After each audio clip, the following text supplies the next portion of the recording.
refusé à un moment le paiement par la monnaie, ce qui est interdit en France. Vous y croyez, vous, à la fin du cash, aujourd'hui ou plus tard ?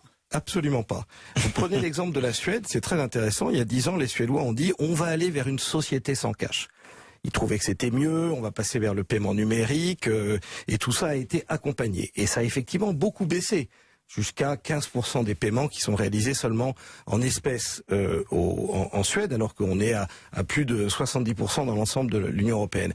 Mais il y a un moment où c'est descendu trop bas. Et les Suédois ont fait marche arrière, et il y a 2 ans, on fait voter une loi pour dire exactement ce que je vous ai dit sur la France, c'est-à-dire il faut qu'on puisse payer en espèces partout. Alors, je voudrais juste revenir sur un point parce que je suis impressionné.